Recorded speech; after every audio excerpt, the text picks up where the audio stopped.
but it is worth it though. Ooh, when the money starts rolling, it's sweet. By making them feel like there's more to this world than just where they are, which is why I make travel videos. Hi, I'm Vanessa Kanbi and welcome back to my channel. I'm here with none other than Tayo Aina. Thank you so much for joining me here. What's up, Vanessa? What's happening?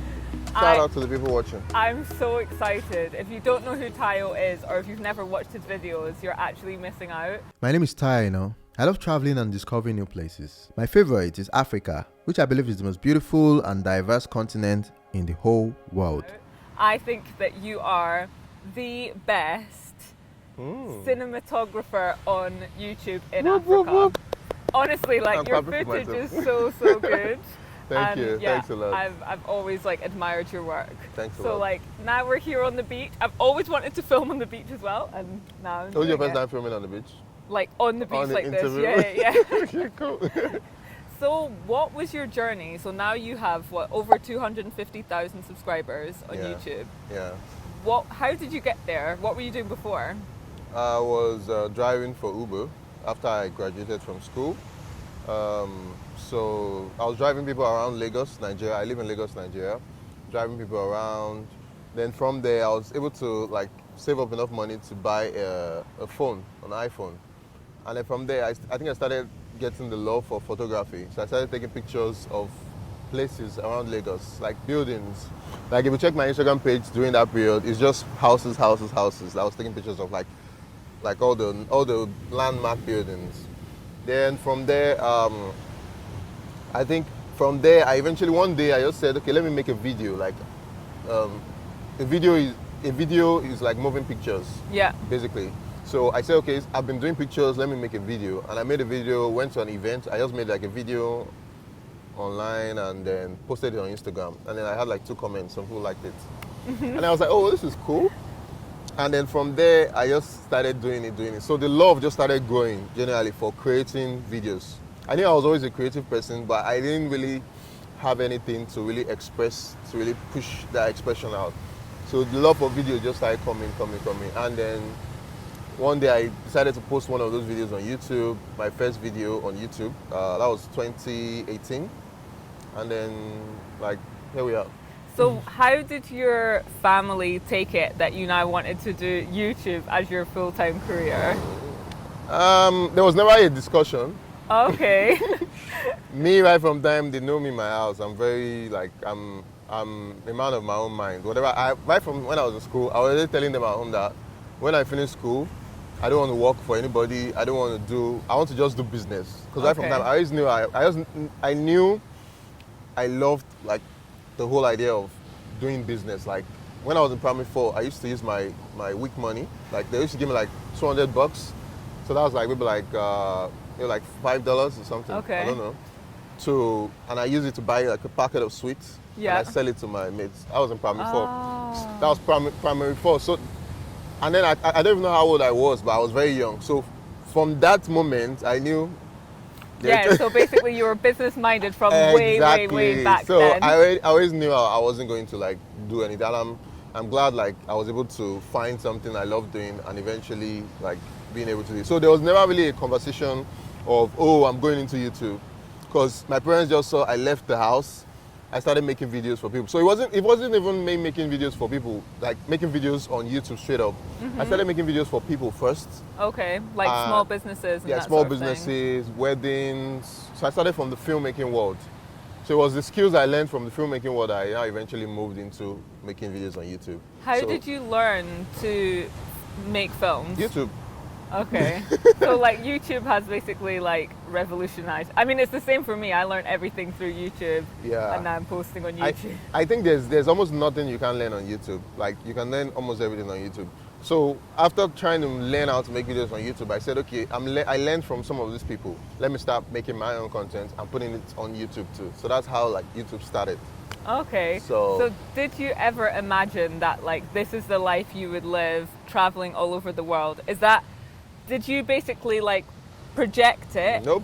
Oh, you just had no idea? I didn't have any idea at all. I was just following. I was just taking one step at a time. Okay. Taking each day. All I knew was every day I wanted to get better. I wanted to learn something new. I think one of my favorite quotes in like generally is like living and learning. When you're living and you're living intentionally and you're learning something new every day. So during that period, I just wanted to just keep developing myself. I didn't really have like a projection that maybe like 2 years from now I want to start traveling the world. No. Like even now, I don't have any projection that maybe 2 years from now. I just want to just keep learning, doing new stuff, building like good relationships with people because relationships are very important, and just developing myself every day in all areas, developing more skills, learning new stuff. Generally. I think that's like a great way to live, like living in the moment and just like moving Yeah, forward. I like living in the moment. Like here, like we are here. Yeah, We just literally, decided like on yesterday morning, we were like, yeah, let's do this. We managed to sort it out, and now, we are like, here. we didn't- like literally last week, I had no idea I was going to be here Yeah, today. exactly. So. Like, how was your time growing up in Nigeria and living in Nigeria now? Growing up in Nigeria, like living in Nigeria, especially as somebody who is coming from, I see myself as coming from like a middle income type family. Like, yeah, it was fine, but Nigeria there are lots of issues. Okay. Like, there are lots of, Nigeria is cool, no doubt. Nigerians watching this, you people know now, what am I even saying? So, but it was cool. Like I'm lucky enough, I'm privileged enough to be able to come from a family that was able to provide for me. Went to school. School was fine, just like every other. I didn't like school though, but just like every other creative person out there. And yeah, it was just fine. It was fine. Obviously, like a few days ago, Twitter got shut down in Nigeria. Nigeria indefinitely suspended Twitter. Nigerians are in uproar after the government indefinitely suspended Twitter. Nigeria's government says it's suspending Twitter indefinitely after the company deleted a controversial tweet from the country's president. Yes. And as somebody who like has a big following on Twitter and obviously like uploading online and posting online is your work. Yeah. How did that feel for you? It felt very annoying. It felt more like you're trying to get somewhere and people are just, like the government just putting roadblocks in front of you. So it feels like every day we're coming out, especially the youths of Nigeria, every day we're coming out to try to make things better for ourselves because many of those opportunities are not there currently, like job opportunities and the rest. I always knew that I wanted to find something to do, and I was lucky enough to find something. But there are lots of people who are not lucky enough to find exactly what they want to do, and maybe finding a good job that can pay them enough money for them to start their business would really be a good idea. But every day it's like the government just keeps putting roadblocks in our way. So that felt like another roadblock that we had to generally find ways to overcome. So that's what that felt like. And it was really annoying because like social media, like the internet, it's a very great way for people to first of all bring themselves out of poverty. It's a great way for people to build businesses. Like now when I post a video on YouTube, I post a link on Twitter just to drive traffic to the video. And now like if not I was in Ghana, if I was back in Nigeria, I won't be able to do that. I'll have to use a VPN to do that, which is just another thing I need to buy or another thing I need to do. So it felt very bad, but I don't know. But I feel like even for freedom of speech, like for people to find out what's going on in the country in certain areas, now it's just been like completely wiped off. That too, because Twitter is like our like people that are kidnapped. They share the pictures on Twitter, and sometimes they get found. People that are maybe the police harassed or something, they share the video on Twitter, and then because there's video evidence, if the video goes viral, they find the person. So Twitter is like our place where we report what is going on. So them banning Twitter is just like they just want to shut down everything, like what's happening. Because Instagram is just where people post pretty pictures. Yeah. Twitter is like where you know what is happening. You can get news, information. Like so them just doing that is just trying to just shut down people's form of expression. Yeah. And that is really bad. I mean, I think it's quite dangerous when like governments start to do those sort of things. Yeah, it is. So what is the future for you and what sort of content do you want to make going forward? So the future, well, the future is bright. Future is like this ocean. It just keeps growing. You can't see the end. But I think generally is also one of my major goals, or one of my major goals is to just build the brand more. Build the brand, make it bigger, impact more people. Because, like, the whole point of doing all these things is just to impact people's lives, either by giving them knowledge or by showing them that it's possible, or by making them feel like there's more to this world than just where they are, which is why I make travel videos. There's also that, and there's also like to build new businesses in the future, because generally YouTube has this, like every YouTube career has this, or most careers have their time frame. Yeah. So within that period is to find new ways to diversify and move into other stuff. Like real estate is something I'm really looking forward to moving into, because I actually read real estate. Oh, I have nice. a BTech in real estate, but I've not really explored it that much, apart from doing videos about real estate. So eventually I plan on like going there. Going into that. Maybe owning one of this kind of places. Oh, that's nice. right. Next time we'll be coming to your place. Yeah, that'll be true. true. No, I will invite you. Don't worry, I'll serve you Okay. wine. And do you drink wine? No, I don't Oh, you don't actually. drink wine? What do you think? Juice? Yeah. Fresh juice will do, or No, tea. I'll give you fresh juice. Don't worry. For anyone out there who is a creator looking to, get as popular as you and create such great content, what advice would you give to them? Like some practical tips. The first and major one is finding what you love doing and what can bring value to people. You have to first find that balance first. And that's how you even start knowing what you want to create. So finding what you love doing and what brings value to people. Because first of all, you need to love it to consistently keep doing it. And then it needs to bring value to people for people to want to watch you or subscribe to you. So that's one. The second one too is also consistency. You can't say you want to be big, especially when you're starting out. You need to be posting a lot of videos because you really don't know what works. So you need to just keep posting different videos that are based on your interest. And then eventually, whichever one clicks and resonates with people, you just do more of that. Yeah. So there's that, and there's also not going into it for money. Like when I started YouTube, I didn't even know, I didn't know you could make money or they could pay you for ads or anything. I just knew, okay, I just wanted to just make videos and put it out online.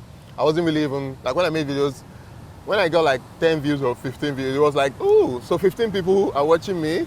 I'm like, oh, it was so interesting, it was so exciting. Now, these days, we look at the numbers and we're like, okay, you get 50,000 views. You're like, oh, 50,000 views. But you shouldn't go into it because of you want to make money. Yeah.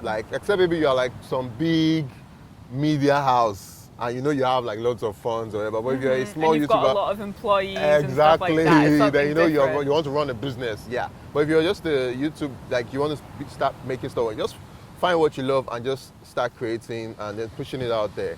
And also for people who want to start YouTube, if you're successful at it, there's a lot of you can make a lot of income, but you need to do it for a period of time.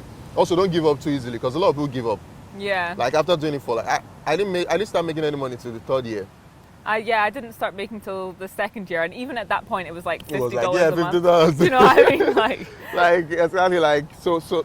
so you can't just say you want to do it for money. So don't give up. Keep pushing. I think that's why you also need to love it too. Yeah.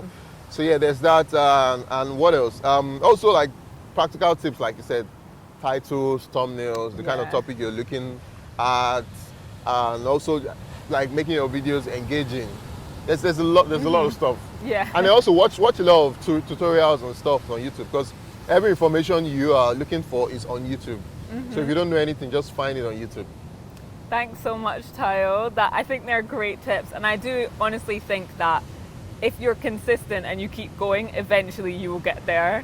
But I think the issue is, some people just think, oh, this isn't happening and stop. But that's why there's people like Tayo who have kept going at it and are absolutely killing it. And people also think, when people see these videos, the final product, they usually think YouTube is easy. Oh, we're just on the beach, we're just chilling now, life is sweet.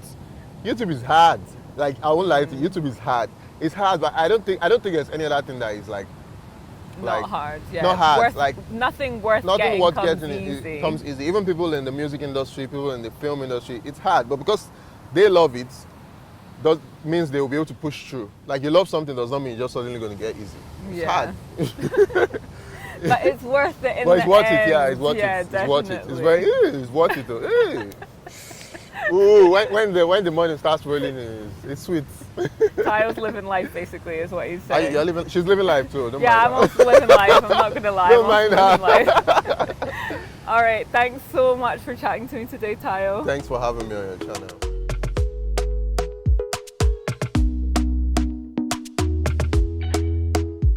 talk to